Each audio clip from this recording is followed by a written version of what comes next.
Hello and welcome back to the Punting Green, brought to you by PricedUp.bet and oddschecker. This is the show where we look ahead to the weekend's PGA Tour event. I'm your host, George Elek, delighted to be joined by Ginger Joe as ever. Joe, how are you doing? Yeah, good, George. Very well, thank you.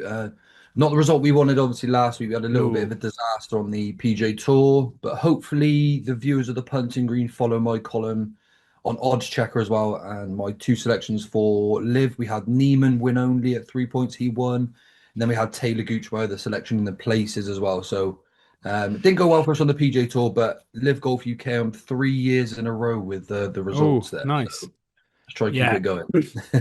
the viewers can blame me because you did say before recording maybe we should do live this weekend, and I put my foot down and said no way. And You said we're then not having a joke. we're not going to do that. And then you go and put up first and fourth. Hey ho. It is the Wyndham this time Yes. around.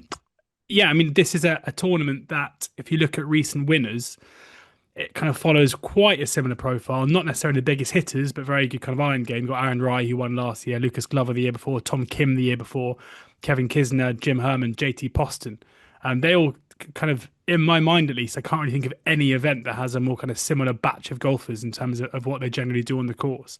What is it about Sedgefield, that Sedgefield Country Club in North Carolina that throws up this kind of profile? Yeah, it's interesting that you say that, George, because it is an intriguing golf course. Par 70 over 7,131 yards. Now, it is quite interesting because if you miss the fairway around this golf course, you're not leaving yourself the easiest approach shot. But if you're accurate off the tee, you open up the golf course to a really low scoring round, basically. So find the fairway off the tee is very, very important this week. I'm glad you've mentioned that because that is part of my plan here for this week's squad. And like we just said, if you find the fairway and you've got a good iron player at the same time, you're probably going to go and score well around here. The greens are small, so you need to be accurate off the tee, and you do need an accurate approach player too. That sounds quite generic because we need that everywhere, but it is really important this week. Find the fairway, you can score low. If you have a look at some of the player scores from last year, you'll see someone shoot 9 under and then 1 over the following day. Real small differences can change the game here, but find the fairway, find the greens, and you can score around here. Yes. Good stuff. Yeah, that's reflected, I think, in the way the market shapes up. Matt Fitzpatrick, off the back of a really good week, although it ended in disappointment at Port Rush, he Mm. heads the market with priced up at 20 to 1. Ben Griffin, 25 to 1. Keegan Bradley, 25 to 1. Bobby McIntyre, 28 to 1. Akshay Bhatia, 30 to 1. Jordan Spieth, 30 to 1. Aaron Rai, last year's winner, 33 to 1. Hideki Matsuyama, 33 to 1. Harry Hall, 35 to 1. Jake Knapp, 35 to 1. Last weekend's winner, Kurt Kitayama, 35 to 1. And former winner Lucas Glover, also he's 40 to 1. Priced up, paying six places here, so another place on top of the standard terms.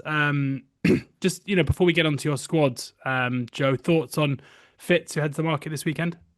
Yeah, interesting because obviously he's showing that he is in some sort of good form. He's finished now. I think he's finished tied eighth and then tied fourth at the Scottish and also tied fourth at the Open, seemingly playing quite well. But to be honest, George, I still don't think he's quite got that X factor back. It's okay playing well in round one, two, or three. If you can't nail that down in the final round, it's completely irrelevant in my point of view. Not surprised to see him go and play well at those two links golf courses as well. But just because he played well in those doesn't mean he's going to revert back to a Parkland course and play well again. He's actually been a little bit poor off the tee. So Mm. again, when you need a bit of accuracy here, I'm not so sure he is the right favourite this week. A player that I am backing, I think should be favourite over him this week. Yeah. Okay, put us out of our misery. Who should be favourite? Yeah. So Captain America, he is back, George. Keegan Oh, Bradley at 25 to 1. He should be favourite this week, George. No question about it. He's the world number seven. Really enjoying a fine season again this year, having won the Travelers Championship. I love his game off the tee and I love his approach play. Not only that, he's just become really reliable with a short stick as well. Possibly going to be playing himself into the Ryder Cup team with the way things are going, actually. And to me, he is the one that should be the favourite here. He's just so reliable throughout the golf bag. 25 to 1. You're basically getting 5 to 1 a place in a much weaker field than what he's used to. And he's the top drawer in this tournament. World number seven, Keegan Bradley, just too good to miss at 25 to 1, George.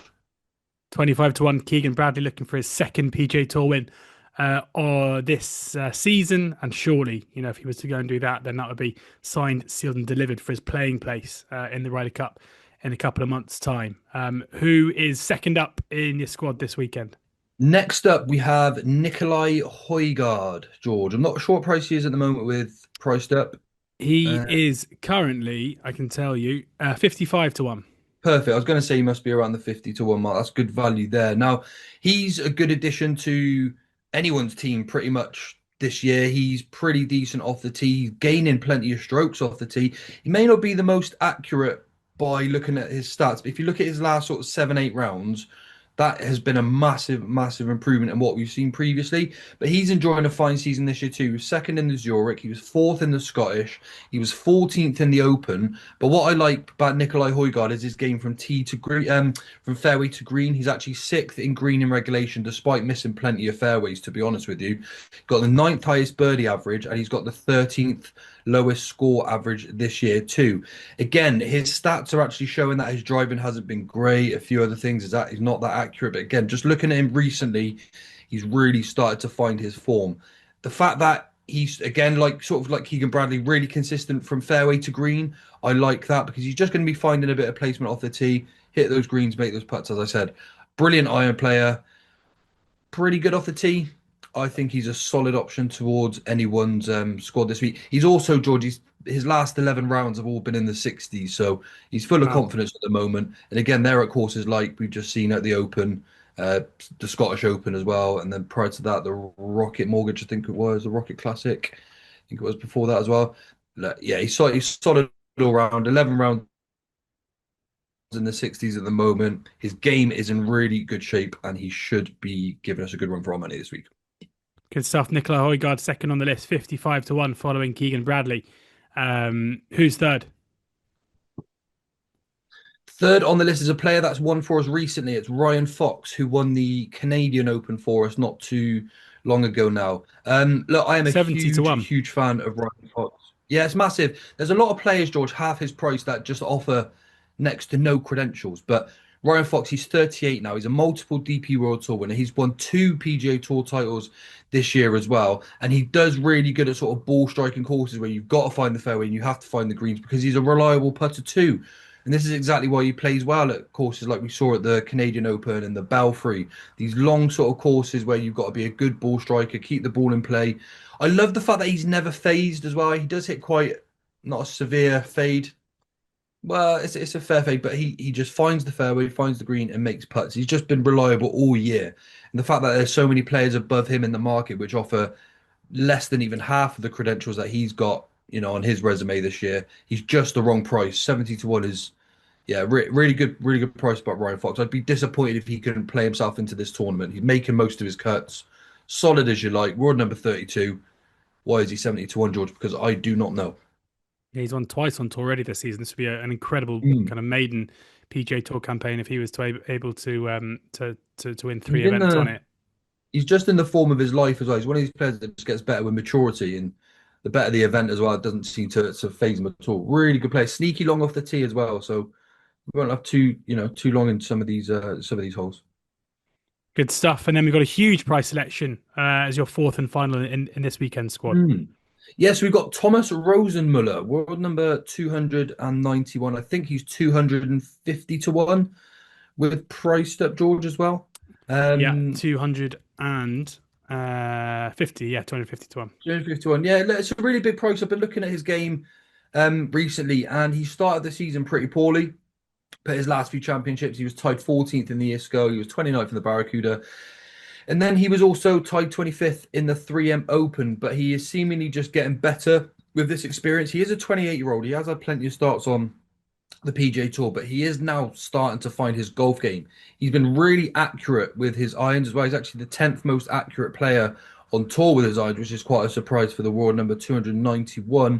Mm. But he's also gaining strokes off the tee, which again is quite vital this week because not only do we want a player that's keeping it in the fairway, but we want players that are going to be taking advantage of that. He's also on his total driving stats of strokes gained, distance, accuracy. He is actually second right now. So he is up there with Rory McIlroy, DeChambeau, Norgard, Scheffler. He's right up there with the stats. From 100 yards in, he's ninth. From 150 yards in, he's fourth. From 175 yards in, he's fifth. Everything here is pointing towards a big performance. Seventh in greens in regulation. This is a completely stat-based selection, but through the bag, he is solid. And in his last three games, he is really starting to excel. He's starting to roll the putter better as well. Even his driving distance, George, he's actually 12th on tour at the moment, 312 yard average. There's just nothing not to like about his credentials when you've got 250 to 1 next to his price tag as well. He is a player that's starting to find his game. We may start hearing a little bit more about him too. So Thomas Rosenmuller at 250 to 1 looks overpriced to me when he has the credentials that we want. He's good off the tee, good approach player, and plenty good with the putter too. Really exciting on that one. Thomas Rosenmuller, 250 to 1. We're priced up. I think everyone got to have a couple of quid there. Cannot be ignoring the stats that Joe's put up there about how good his approach play is. It looks like has some bad weekends with the putter, so just got to hope, I guess, that the putter stays hot if he does get into contention. Anything for you in the other markets away from the Yeah, tournament winner? I have had a little bit of a look again. I'm trying to use the sort of top 10 market for players that are sort of there on my shortlist and maybe not quite making the squad. Akshay Bhatia, 18 to 5 for a top 10 finish. It might feel a little bit small, but again, he was initially in my staking plan and has just missed out. But I think he'll go quite well around here. I don't see him being too far away. Just keeps it in play. Good iron player. His putting's a bit off the boil at the moment, but that'll come back soon enough. So I think actually Bartia can go well. Max Grayson at 5 to 1, very much out of form, but again, his credentials match this golf course, so he could come back to form at any time, especially at this sort of golf course. 5 to 1 is okay. I'm just trying to find the price here. It was Rasmus Højgaard is worth considering as well, 15 to 2. Another one who was there or thereabouts in my staking plan, but he got replaced by his brother George. So Nikolai is the one that made the squad. But Rasmus at 15 to 2 is pretty good value as well. Again, good ball striker, not too dissimilar to Ryan Fox, who's made the squad as well. He is starting to find his feet on the PGA Tour. Maybe not too long until he makes a breakthrough. And this is a sort of event, again, without Scheffler, McIlroy. There's no reason why he should be so big in the market. He's proven himself as a top class player. And 15 to 2 seems fair. Great stuff. Yeah, 15 to 2 Højgaard, 18 to 5 Bhatia. And who was the other one? I've forgotten. Max Grayson, out of form, but 5 to 1. He's got all of the Yeah. credentials to this golf course if he can find his form this week. So they're just small stakes, George. And if we can land a couple of those, it can pay to cover the squad for the week and things like that. So Great stuff. There we have it. Joe's squad and selections ahead of the Wyndham this weekend. Kicks off on Thursday. Make sure you go and have those bets with priced up. If you do follow Joe in, or if you have your bets on the Wyndham at all, loads of the markets there. You've got all the top European, top American, all that stuff, all up there too. And if you click on the price boosts page, loads on there. Obviously, it's Glorious Goodwood this week, so loads of price boosts every day of Goodwood. We've got Galway as well. Loads of other markets. They've got boosts across the football too, the Premier League coming up in a couple of weeks' time. So make sure if you haven't got a price up account, just go and check out the price boost page because there's loads of stuff there that's bigger than the market and might be a bit of value. So do sign up for an account if you haven't already. And check out oddschecker for all your fixed odds betting needs, best prices, bookie offers, free bets, and tipsters, including Joe's tips across golf and racing up on the oddschecker app too. We'll be back again next week. But in the meantime, enjoy the golf and please ensure that you gamble responsibly.